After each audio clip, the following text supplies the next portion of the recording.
Picture this: a woman with an amazing apartment, her fashion sense on point, and a mother who's always looking out for her kids. But here's the thing: behind all that, there's a secret that not even Katie Kerr's closest loved ones had a clue about. None of them could have possibly seen it coming. Her clothing was always nice. Her makeup was always on. She'd go to work. Her kids were well taken care of. So I had no idea. Katie, an animal lover, a compassionate medical professional, and the daughter of a law enforcement officer dedicated to fighting drug crimes, was about to embark on a dangerous journey down the dark alleys of illicit drug use. She, from a very early age, understood that her dad was going to get the bad guys, as she would say, taking, drugs off the street.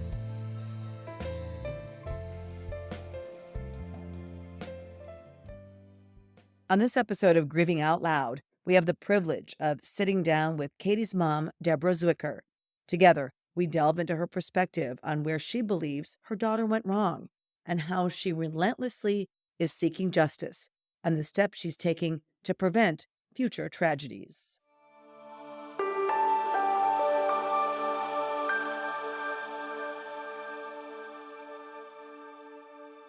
Deborah, welcome to Grieving Out Loud, and thank you so much for joining me. I am so anxious to talk about Kate and your family's story, and I am so sorry for your loss. Thank you. Thank you for having me. Tell me a little bit about your family. You live in Canada, and the problem of fentanyl, is it as bad in Canada as it is in the United States? We're seeing that it's starting to be a huge increase, especially on the west coast of Canada, but it's now moving into the east coast of Canada where I live. And it's starting to be pretty much laced in almost everything on the streets.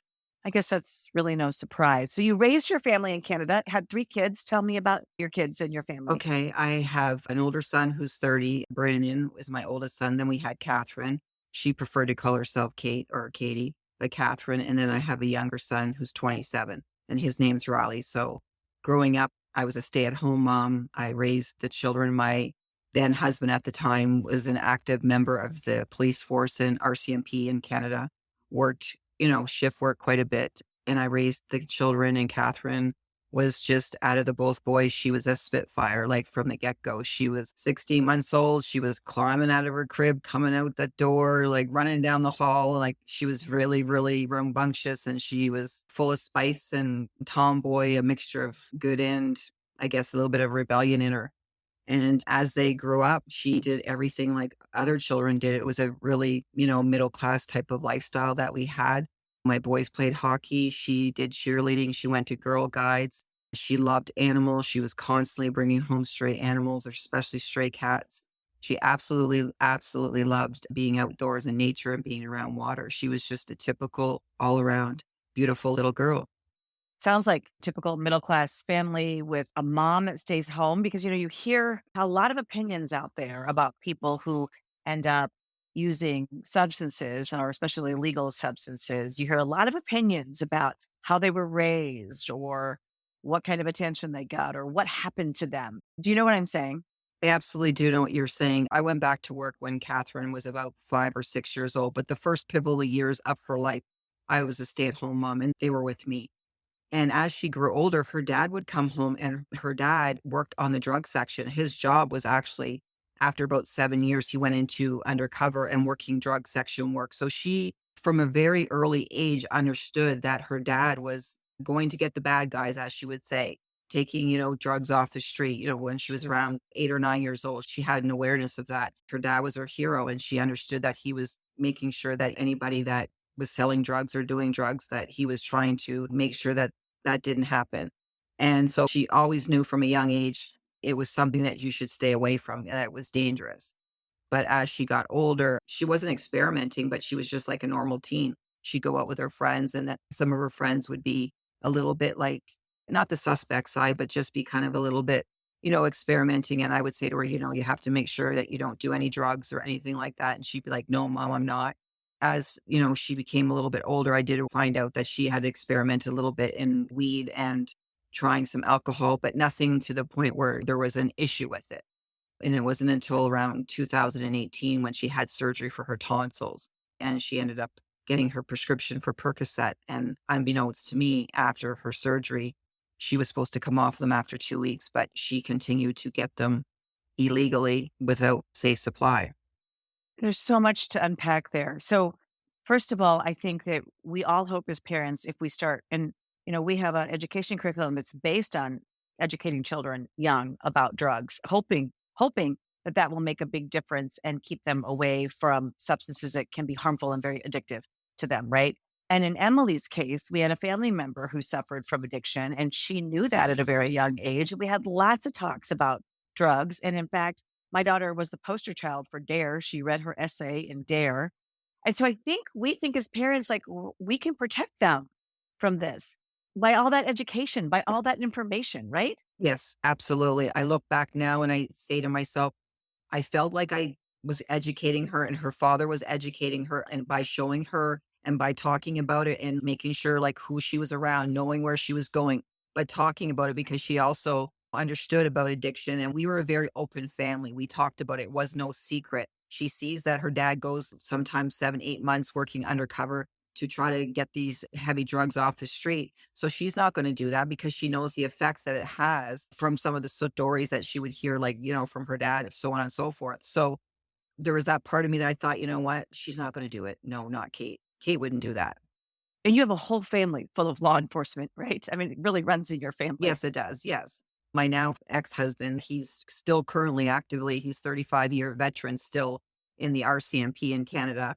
And my current husband now for like 20 years is a retired police officer. And I have a stepson who's been 17 years in law enforcement. So yeah, we're very, very first responders as well, not even just police officers. So it's something again where I was just shocked. It wasn't something that I would have saw coming because we always talked about policing or first respond or the addiction problem or just different things that were happening on the street. It was actually almost an everyday conversation at our dinner table. And Kate herself went into the helping field, right? She was in healthcare. Yes, after she graduated high school, she went right into becoming an LPN, PSW, LPN. So she went right into the healthcare system, got a full-time job, great job, loved it. She was great with people. People loved her. She had the ability to impact people with her kindness. She was very loving and caring. And she actually realized, like, this is for me. This is where I'm meant to be. It was something that she got a lot of satisfaction out of helping people. So yeah, she was in the healthcare industry. And did she get into healthcare before her surgery in 2018 then? Yes, she did. She did. So she probably knew about some of the risks from these opioids, right? Absolutely, she knew the risk because before she was in active addiction, there was a few of people that she knew of that had succumbed to addiction from opiates. So she was well aware of it, and she knew what it was like in the healthcare system as well. So yes. So she's on Percocet for 2 weeks. Do you think 2 weeks is too long to be put on Percocet? I mean, I'm wondering, like, if that's when the addiction started after this surgery that she had in 2018. If someone does need painkillers, do you think that she should have been on it a shorter amount of time? Or what are I your thoughts regarding My that? thoughts on it is what happens is I feel like the doctor gave her prescription for from my recollection, it was 2 weeks because I filled the prescription and I'm pretty sure it was for 2 weeks. And then the doctor would be like, no more. But I feel like what happens is you actually become, I don't say addicted, but physically dependent, the symptoms of physical dependency before 2 weeks. So I feel like the doctor should have titrated her off of it slowly or at least helped her instead of just being like, no, the drugs are done. Because from understanding after when I found out she was in active addiction is she couldn't actually cut the addiction. That's why she went to the streets looking for Percocets. You didn't know, though, at the time that she was doing No, that. I had no clue. No, she was very closeted, very well put together, functioning very well. We had no idea until 2021 she was closeted user. So 3 years. I had no idea. She was well put Wow. together, didn't even look, kept her job, everything. You wouldn't have known. And she also had 3 children. Absolutely. Yes, she did. She had 3 children. How old were they in 2018 then when she started? Her son would have been 5 and her youngest would have been 1 at 2018. So she's juggling a job, small children, and an addiction to opioids. Yes. And she was getting pills, you think, off the street at that time. Yes, exactly, Probably. like Percocet. Yeah. Uh-huh. And you never knew. And I'm not totally surprised about the not knowing, Deborah, because I knew that my daughter was using marijuana and Xanax, and I knew at one point she told me she tried to get off Xanax. Now I think it was probably heroin, but I never knew about the heroin. Like she hit it well. I never even suspected that she would be doing such a strong street drug. It never even entered my mind. And so I feel kind of dumb after the fact. And I have other people have said, "How could you not know?" And I did actually have a detective tell me sometimes parents are actually the last to know. Yes, and I absolutely agree with you because people have said that to me. How could you have not known? I saw her and I mean, she looked fine. Like at the time I was uneducated, maybe in a little bit thinking like, what does a typical addiction look like? I was thinking like, you see someone that looks like kind of well disheveled and not put together and might be unhoused. She wasn't that way. She had her apartment. Her apartment was beautiful. Her clothing was always nice. Her makeup was always on. She'd go to work. Her kids were well taken care of. So I had no idea. And I'd go visit her, and I didn't have any idea she was using. Wow. And she doesn't live in the same town as No, you. she would be Mhm. 4 hours away from me, so when I would travel to visit, I would be like, "I'm coming to visit you." She'd be like, "Okay, mom." I mean, her house was always clean, everything was great, we'd go out to dinner, the kids would come out, and I mean, it wasn't because again, I can spot things out from being in a policing family, like things that are odd. She never left to go and be somewhere and then come back. She didn't show signs of using, she just really didn't, she actually had it really under control. She was a really good functioning addict. And don't you think a big part of all this secrecy has to do with shame, especially if she heard all of this talk growing up and she heard the law enforcement perspective of it? I'm sure she didn't want her family to think ill of her or to know that she had this horrible secret. It must have been so hard for her to Yeah, bear. no, I look now after it came out and we had quite a very authentic conversation. She had a lot of shame and that's why she kept it. She was very embarrassed and she never thought that it would happen to her, like not me, right? And then it does happen because just one day you wake up and boom, you're an addict. That's how it happens. And she was shameful about it. And that's why she kept it such a secret because she felt like she had an image to upkeep, right? Being from a law enforcement family. When did you find out that she was struggling? What happened was in December of 2020, which pandemic was on probably like 6 months and everything was on lockdown. She started using cocaine in December of 2020. Do you think she switched from opioids to cocaine because she thought it would be better or safer, or do you know? I really don't know. We never really got to that point. She just said somebody introduced it to her in December of 2020. She tried it and she got hooked.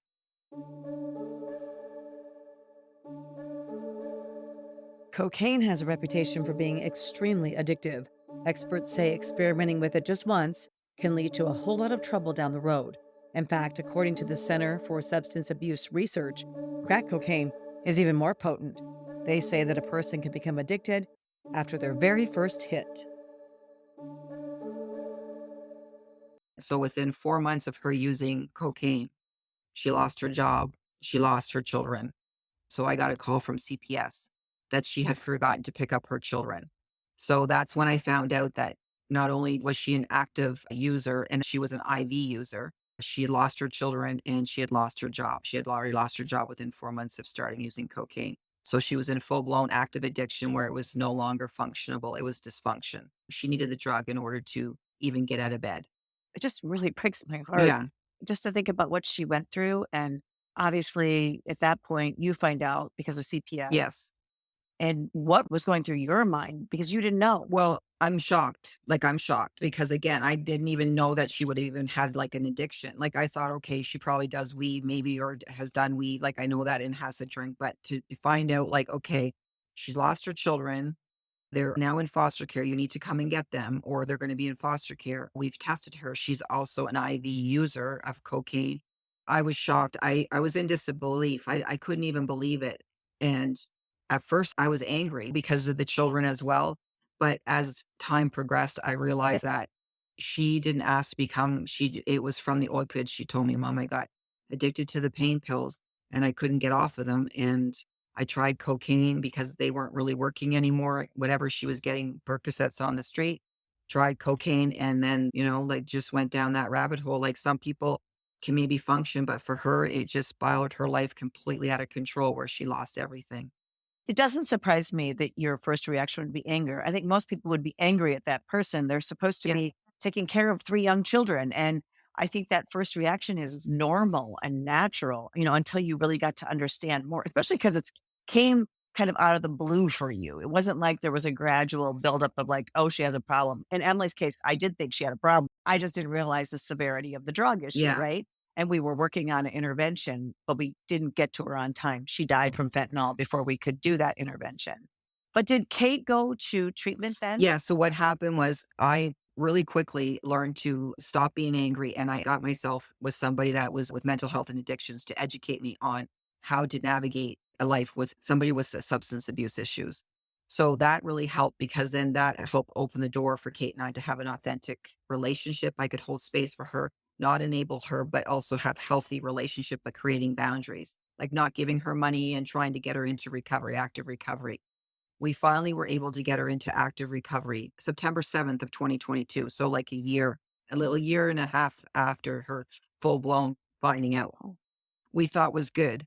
And she lasted 4 hours in detox. And she called me and said, Mom, I can't stay here. And I'm like, why can't you stay there? She's like, there's only me and there's all these guys and I don't feel comfortable. And they won't allow me to even have a cigarette. And I don't know how detox works because I've never been there. So I was just begging and pleading for her to please stay. It's only 5 to 7 days. And then the plan was for her to come here to get you detoxed. You're going to come here and you're going to live with us and we're going to get you back on your feet. Right. And that's what is going to happen. She was like, okay. She promised me she would stay, but she ended up leaving unbeknownst to me. And the next day I called and found out she had left. And then within 3 weeks, 21 days later, she didn't make it either. She ended up succumbing to fentanyl poisoning. Within 3 weeks of leaving that detox. Yes. Wow. So did you see her during those 3 weeks or no? Talking every day. I talked to her on the phone. I didn't actually physically see her, just talking through FaceTime. And I talked to her actually the day that she passed. I texted her in the morning. I don't know, something felt off. And it was September 27th. And I texted her at 6:18 in the morning. Why I woke up and felt the urge I needed to text her, I can't tell you, just a mother's intuition. I texted her and I said, hi, are you okay? And right away, she wrote back to me, which I thought was odd because she would normally never be up at that time in the morning. But she was like, yeah, Mom, I'm fine. I just didn't have minutes on my phone. I'm like, okay, honey, where have you been? Because again, we know with people when they live in active addiction, they can go off the radar for 2 or 3 days and then they come back. And that's kind of how we were dealing with Catherine. And then it wasn't until that night, her dad, my ex-husband, her biological dad, who is a member of the RCMP, drove in actually off of his shift at midnight, and there was a patrol car waiting for him in his driveway.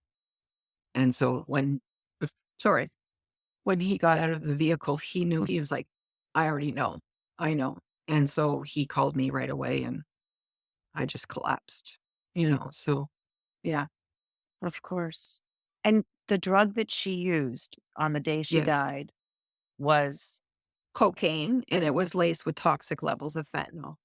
and this is a warning to everyone that all drugs are being laced with fentanyl. And if people don't think that's the case, obviously they're wrong and too many lives are at risk because of it. Did you know about fentanyl? I'll be honest with you, because my husband now has been retired for 10 years. 10 years ago, you didn't hear about fentanyl only in a hospital setting, right? We didn't hear about it. And because my ex-husband, I mean, like the kids are adults, so we don't have really reasons to come together. So, I mean, he knew fentanyl was is around, but he didn't realize as prevalent as it was. I was more naive to it. So I really did not know until after Kate passed, until her toxicology came in. And I was shocked. The other thing I know about your story that's so sad is that Kate was not alone when she ingested this cocaine laced with fentanyl. No, she was with somebody and they left. They left. And then eventually somebody found her alone with a dog. There was a dog there and they called, and then the fire department and the ambulance showed up and they tried, but she was pronounced dead.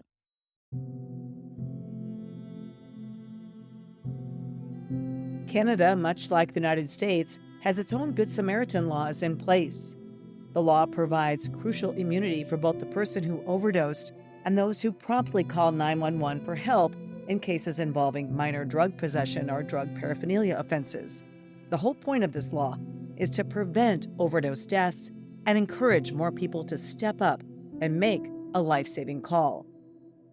You can find more information about these laws by checking out the show notes in this podcast.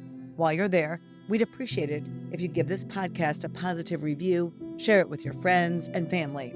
It helps further our mission of increasing awareness about the nation's drug epidemic and hopefully prevent future deaths and tragedies.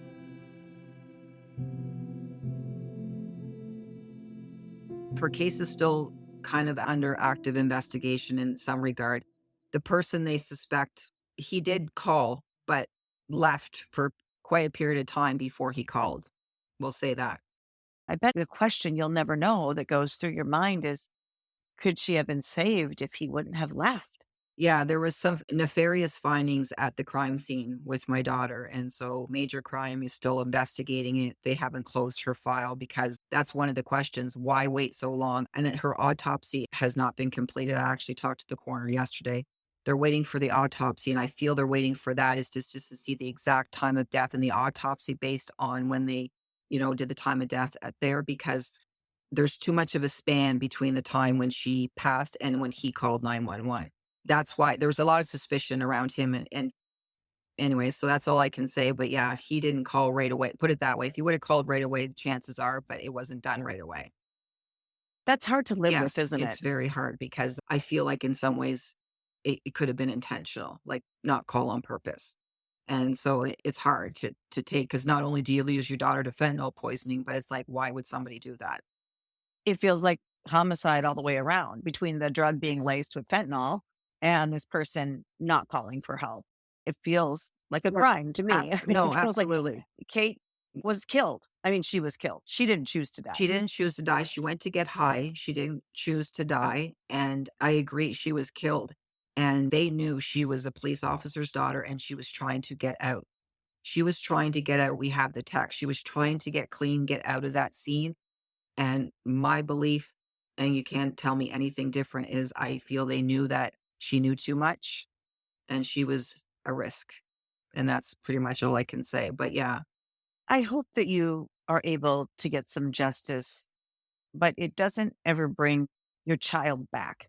Do you know what I'm saying? Like, even if all the pieces of the case fall together the way that you'd like to yes, see them, and someone is arrested and charged and goes to prison. And in the case of the people who supplied my daughter with the drugs, there are several people in prison. She wasn't the only one to die, but there are several people in prison with these cases.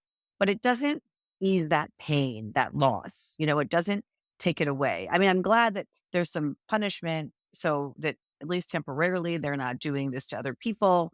But do you know what I'm saying about the healing of your heart? A court case doesn't heal your no, heart. it doesn't. For myself, what I've been doing since she passed is immediately I needed justice. I needed to speak. I couldn't be silenced. I just got on TikTok and I started talking about fentanyl and I just wish I would have known a lot of things that I know now, like as far as fentanyl and stuff and educate. So I created a TikTok platform. I speak about fentanyl awareness, trying to help other moms so they hopefully or other parents they don't have to go through the same pain that we both have gone through.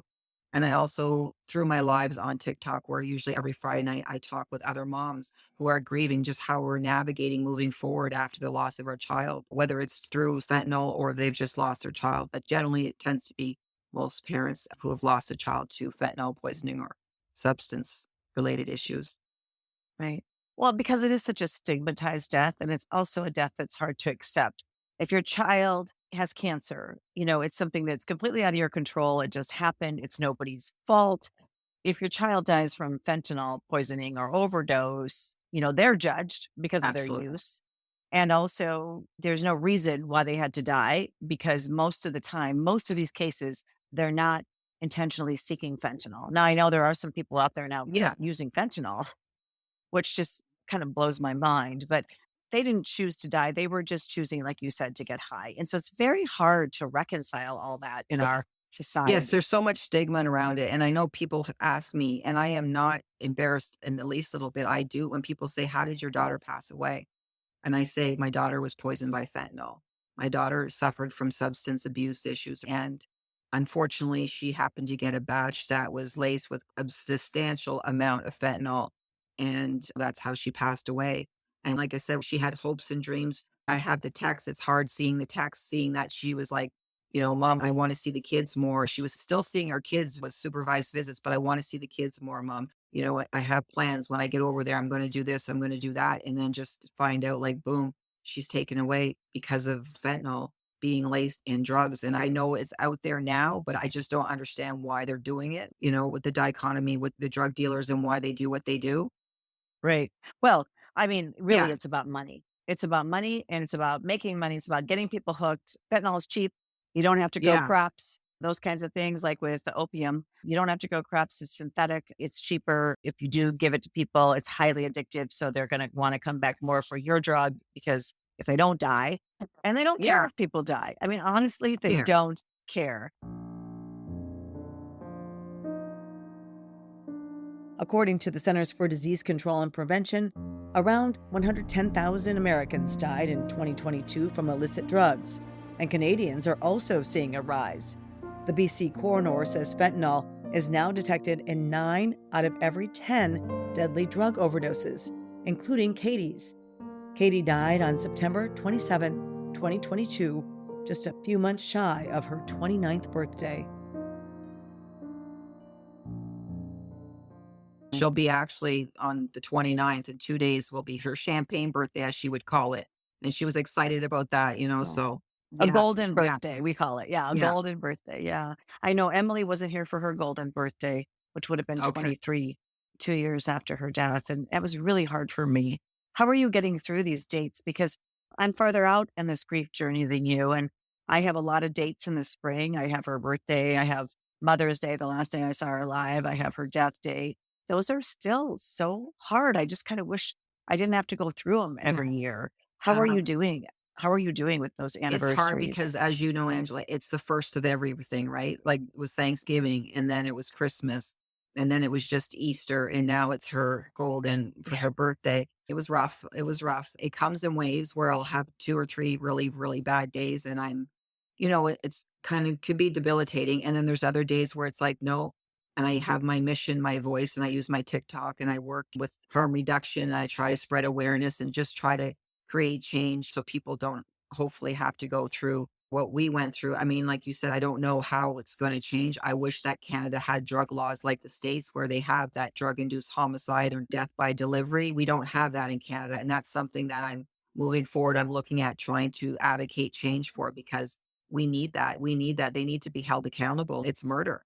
It's murder. You're killing people, and that's how I look Yeah. at it. So myself and some other moms here in Canada, we're trying to push for that and try to get a group started where I currently live now. So Well, if anybody can do it, a bunch of angry moms can do absolutely. it. I think so. That's how change happens, and you have to work together, band together. And I look forward to seeing what you can do there in Canada to change that because I agree with you. And we don't have a drug induced homicide law in my state, but there are Yeah. federal laws You- that applied, in many cases. And not every state has that. Some states do, some states don't.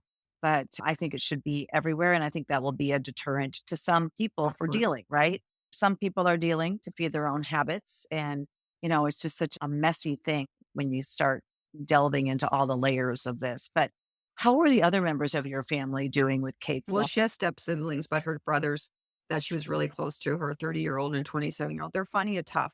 They miss her, because they were close, but they're doing the best they can to navigate. Her dad, he works, he keeps busy, but, he misses her too terribly. Like, she was just I can't explain it, but Kate was always the type that would just pop in and, "Hey, how you doing?" And, whether it was with her dad or with us or with her brother, she always popping in or, like, telling jokes or would be funny. She just always kept everything fun, and now I find it's like the boys are trying to find their way, but they miss their sister because, she was the one that always was the one checking in on everybody. Sounds like she was Yeah, a bright light, which actually so many people who end up suffering from substance use yeah. disorder, who end up finding themselves addicted, were bright, big lights, beautiful lights, and really snuffed out by drugs. And it's just so, so sad. Have you lost a loved one to overdose or fentanyl poisoning? I'd like to invite you to share their story on our new Emily's Hope Memorial website called More Than Just a Number. They were our children, siblings, cousins, husbands, wives, aunts, uncles, and friends. So much more than just a number. You can submit a memorial today on morethanjustanumber.org. I feel like with COVID didn't help at all because now I know when she was reaching out to me all the time saying, Mom, I want to come home. I want to come home. I want to come home. But I live on an island. We have a bridge to get over to, and they locked it down. So she couldn't get here. And I'm like, yeah, I can't bring, yeah, I said, you can't come, honey. And I couldn't go there because I'm on an island. So I couldn't get out and nobody could come in. So I was like, you can't come. Looking at hindsight, that was her. I need help. I need help. I need help because she was spiraling. Number two, at the detox, they need to have at least the where she went to, because Kate did suffer some in some of her relationships. She had domestic violence issues. So that also is why she didn't like to be around just having men only. And she was the only female. I feel they need to do something when it comes to that because just having guys and girls mixed together, or doesn't matter, men or women, they need to do something where they can make a woman feel safe if they have issues, if they've had domestic violence issues in their relationships, as well as like to not let her smoke cigarettes. Why don't you have a smoking room? If there's where they can be glass, you know what I mean? If you don't want them going outside because potentially somebody could bring you drugs, well, you could have a smoking room where you're kind of isolated and you go and smoke. Because that was one of the things. If she at least could have had a cigarette, I felt, or calm her down, she might have also stayed potentially. I'll never know. But that was another big factor for her as I couldn't smoke. So yeah, I think those were two big things. And also, she was 28. She is an adult. And the thing is, like, we can only do so much for our children. And especially when they live in a different city or they're not living in our home. You had the unprecedented circumstances of COVID. It just seems like everything was going against her to be able to survive this, right? And so many more people died in the United States during and right after COVID. And we have all these mental health issues because of the lockdowns. But, it just created this huge Yes. problem in our societies. And it just is so unfortunate. And I think, yeah, as a parent of an adult child, you only have so much control over what that adult does, And that's what I right? try to tell myself so I don't have that guilt and shame because as moms, you understand, like we beat ourselves up, especially at the very beginning. I should have done that. I should have known this because you're supposed to protect your children. But then at the same time, she's 28, right? She's an adult. And, the times when I would say to her, let's get you into rehab right away, she wasn't ready then. And, I look at the steps that I did. And now when I look back, I mean, I did everything I could. There were certain things that were out of my control, such as the COVID and the detox center, I couldn't control that. But anything that she needed, she knew we were there as a support system. She knew that we loved her. And if she wanted to get well, and we would be there. I even said, I'll pick you up. Do you want me to drive you to detox? Do you want me to pick you up from detox? I'll let you know, Mom. So I look back and I did everything that I feel that I could. I just wish I would have known a lot more about the fentanyl. But again, I shouldn't say why would I, if you only have one child that just becomes in active addiction and fentanyl wasn't there 10 years ago, I didn't know it was being laced, but now I do know. That's why moving forward for me, it's important like you to educate people on awareness of how bad it is, with the fentanyl poisoning. I would say the same thing about my daughter. She knew that we loved her. She knew she had a support system. I offered help time and time again. We were actively trying to get her help when she died. And so that's all we could do. She was an adult. She wasn't living in my home. I mean, that really is all we Absolutely. can do. And we can't control what's going on in the world right now. We can't control the fentanyl that's in everything or the actions of other people. And it's just so unfortunate. But I'm so glad that you're taking this grief and you're so, only 7 months. That's not very Yeah. long to be on this journey. And the pain is so intense, especially that first year. I think that it starts Yes. with shock, and then the pain is just so intense. And the intensity of the pain does lighten a little bit. I would say it never really goes away. You just learn to live with it, really. But I love the fact that you're doing this advocacy work. I think you're right about Canada, and you need to get all those moms together and get those drug-induced homicide laws in place. And also what you're doing on TikTok to educate the whole world is wonderful. So thank you for taking your grief and finding purpose in your pain Thank you, as Angela. well. Thank you for having me. It's been my pleasure. Thank you so much. And thank you for listening to this episode of Grieving Out Loud. I hope today's discussion sheds light on the pressing issue of fentanyl and substance use disorder. Remember, you're not alone and help is within reach. To learn more about this crisis, find resources for yourself or a loved one, just visit our website, emilyshope.charity. I believe that by bravely sharing our pain, we can make an impact on the lives of others and foster change in our nation. Together, let's strive for a brighter future. Thanks once again for tuning in. Until next time, wishing you faith, hope, and courage. This podcast is produced by Casey Wonnenberg King and Anna Phi.